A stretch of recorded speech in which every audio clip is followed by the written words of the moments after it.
জানিয়ে দেব এই মুহূর্তে হাতে পাওয়া সর্বশেষ গুরুত্বপূর্ণ আপডেট বাংলা সংবাদ। আবারও কাঁটাতারের বেড়া নির্মাণ করার চেষ্টা করেছে ভারতীয় বিএসএফের সদস্যরা। বিজিবির বাধায় তা পণ্ড হয়ে গেছে। জয়পুরহাটের পাঁচবিবি উপজেলার ধরঞ্জি ইউনিয়নের সোনাতলা সীমান্তের কিছু অংশে কাঁটাতারের বেড়া নির্মাণ করে ভারতীয় সীমান্তরক্ষী বিএসএফ। বিষয়টি জানতে পেরে বাধা দেয় বর্ডার গার্ড বাংলাদেশ বিজিবি।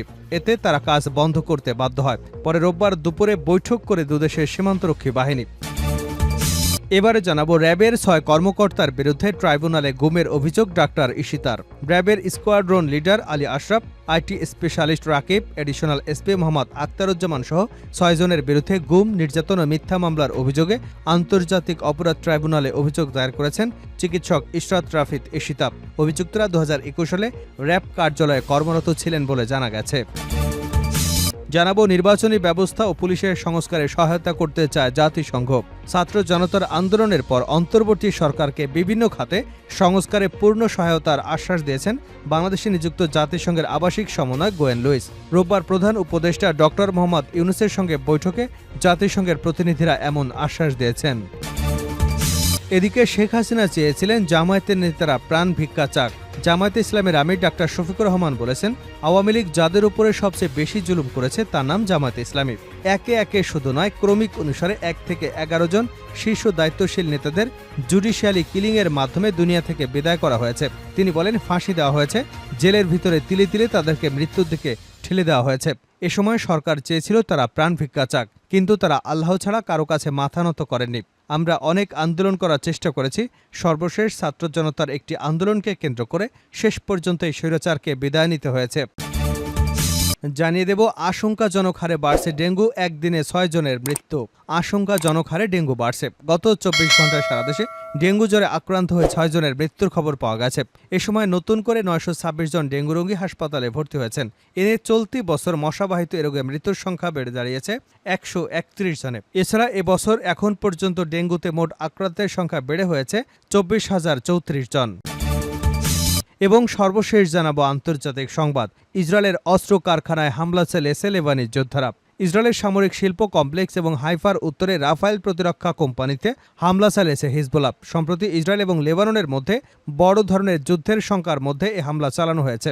রোববার এক বিবৃতিতে এই হামলার কথা জানিয়েছে লেবানন ভিত্তিক সশস্ত্র গোষ্ঠীটি।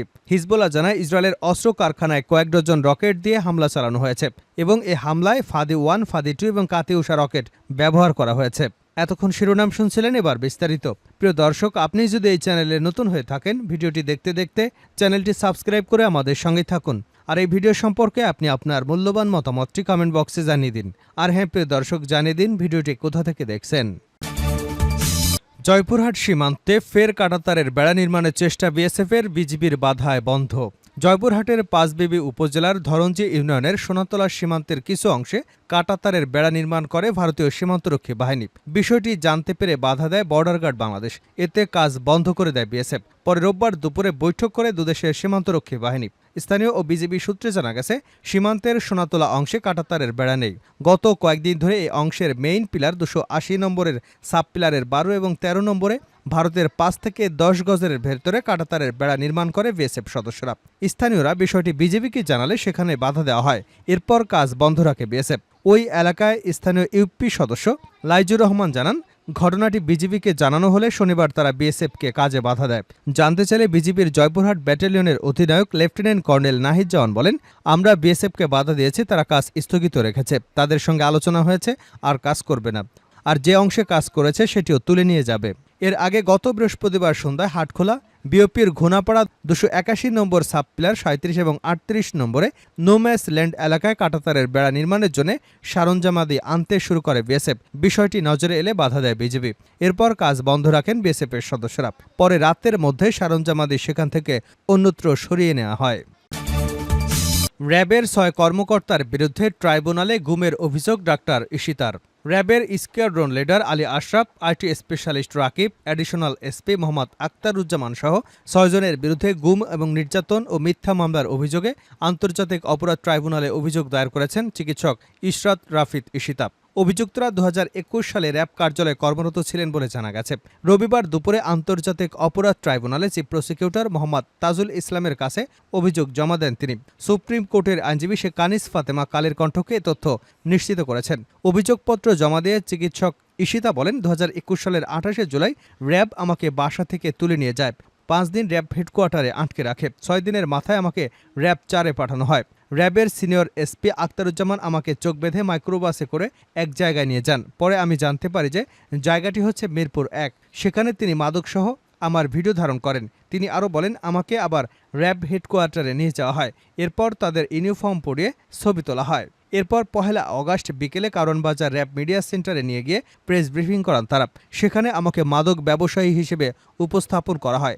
জানা যায়, 2021 সালের 1 আগস্ট মিরপুর থেকে ডাক্তার ঈশিতাকে গ্রেপ্তার করে র্যাব। তার বিরুদ্ধে পরদিন 2 আগস্ট ভুয়া পরিচয় দেওয়া, মাদক ব্যবসা, সার্টিফিকেট জালিয়াতি সহ নানা অভিযোগে ডিজিটাল নিরাপত্তা আইন, মাদক ও প্রতারণা আইনে রাজধানীর শাহালী থানায় 3টি মামলা করা হয়। গ্রেপ্তারের 14 মাস পর 2022 সালের 1 অক্টোবর কারাগার থেকে মুক্তি পান তিনি।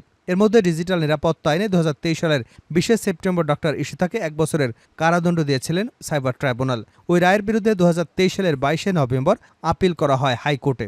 ওই আপিলের শুনানি নিয়ে গত 29 মে হাইকোর্টের বিচারপতি মোহাম্মদ আশরাফুল কামালের একক বেঞ্চ তাকে খালাস দেন।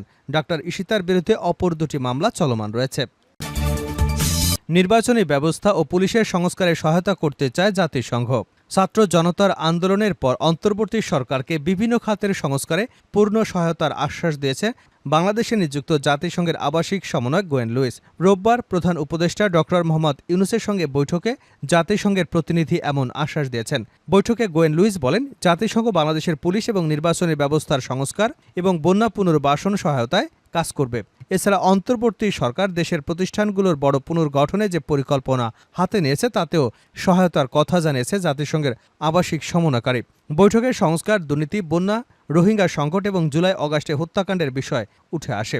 গোয়েন লুইস অন্তর্বর্তী সরকারের গৃহীত সংস্কার উদ্যোগের প্রতি তার সমর্থন ব্যক্ত করেন এবং তিনি ডক্টর ইউনূসের বিপ্লব পরবর্তী প্রশাসনের প্রধান হিসেবে অসাধারণ ভূমিকা নেওয়ার জন্য ধন্যবাদ জানান। বৈঠকে প্রধান উপদেষ্টা বলেন, বিপ্লব ও পরবর্তী সময়টি সমগ্র জাতির জন্য সর্বাধিক ঐক্যবদ্ধ মুহূর্ত। তার সরকারের প্রধান কাজ ছিল প্রত্যেকের জন্য একটি উদাহরণ উপস্থাপন করা। এটি দেশের অর্থনৈতিক সংস্কার এবং প্রায় প্রতিটি প্রতিষ্ঠানকে ঠিক করার একটি দুর্দান্ত সুযোগ বলে উল্লেখ করেন তিনি। প্রধান উপদেষ্টা বলেন, সরকার একটি সমন্বিত জাতীয় তথ্য প্রযুক্তির ব্যবস্থা গড়ে তুলতেও প্রতিশ্রুতিবদ্ধ, যা দেশের ঝামেলা কমিয়ে দেবে এবং দুর্নীতি কমাতে সহায়তা করবে। সরকার নির্বাচনী ব্যবস্থায় বড় ধরনের সংস্কার করতে একটি কমিশনও গঠন করেছে, যাতে ভোট অবাধ ও সুষ্ঠু হয়। শেখ হাসিনা চেয়েছিলেন জামায়াত নেতারা প্রাণ ভিক্ষা চাক। ডাক্তার শফিকুর। জামায়াত ইসলামের আমির ডাক্তার শফিকুর রহমান বলেছেন, আওয়ামী লীগ যাদের উপরে সবচেয়ে বেশি জুলুম করেছে তার নাম জামায়াত ইসলামী।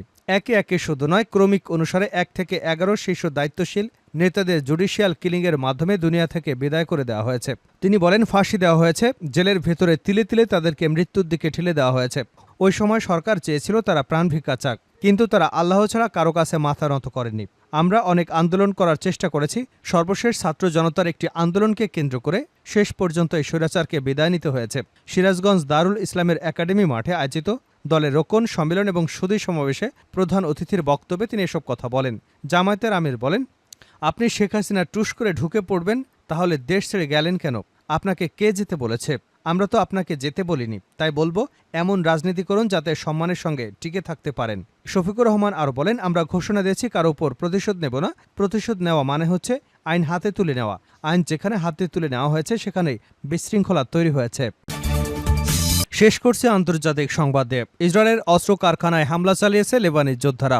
ইসরায়েলের সামরিক শিল্প কমপ্লেক্সে এবং হাইফার উত্তরে রাফায়েল প্রতিরক্ষা কোম্পানিতে হামলা চালিয়েছে হিজবুল্লাহ। সম্প্রতি ইসরায়েল এবং লেবাননের মধ্যে বড় ধরনের যুদ্ধের শঙ্কার মধ্যে এ হামলা চালানো হয়েছে। রোববার এক বিবৃতিতে এ হামলার কথা জানিয়েছে লেবানন ভিত্তিক সশস্ত্র গোষ্ঠীটি।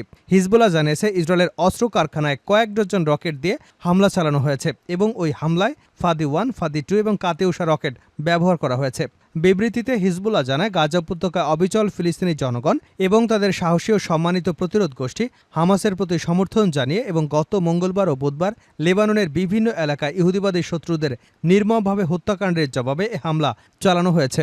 এতে ইসরায়েলের সামরিক শিল্প কমপ্লেক্সের পাশাপাশি রাফায়েল কোম্পানিকেও লক্ষ্যবস্তু করা হয়েছিল। রাফায়েল ইসরায়েলি সরকারের ৩টি বৃহত্তম প্রতিরক্ষা কোম্পানির মধ্যে একটি, যেখানে ১০,০০০ কর্মচারী এবং অসংখ্য উপঠিকাদার সেবাদানকারী কর্মকর্তা-কর্মচারী রয়েছে। হিজবুল্লাহ গত বছরের ৭ অক্টোবর থেকে নিয়মিতভাবে ইসরায়েলি শাসন ব্যবস্থার সামরিক অবস্থানগুলোতে হামলা চালিয়ে আসছে। গাজা এবং দক্ষিণ লেবাননের উপর দখলদার বাহিনীর আক্রমণের প্রতিশোধ হিসেবে হামলাগুলো চালানো হচ্ছে। ইসরায়েল গত ৭ অক্টোবর থেকে অবরুদ্ধ গাজার উপর নির্মম আগ্রাসন শুরু করে। হামাস ওই দিনই ফিলিস্তিনি জনগণের বিরুদ্ধে চালানো ইসরায়েলি দখলদারিত্বের নির্মমতার প্রতিশোধ নিতে নজিরবিহীন অপারেশন চালিয়েছিল। এরপর থেকে ইসরায়েল ২ মিলিয়নেরও বেশি ফিলিস্তিনি বসবাসকারী অঞ্চলটিতে সম্পূর্ণ অবরোধ আরোপ করে রেখেছে, যেখানে জ্বালানি, বিদ্যুৎ, খাদ্য এবং পানির সরবরাহ বন্ধ করে দেওয়া হয়েছে। সেই সঙ্গে ক্রমাগত হামলা চালিয়ে পর্যন্ত প্রায় ৪২,০০০ ফিলিস্তিনিকে হত্যা করেছে, যাদের মধ্যে বেশিরভাগই নারী ও শিশু। এছাড়া এ পর্যন্ত আহত হয়েছেন ৯৫,৮১৮ জনেরও বেশি।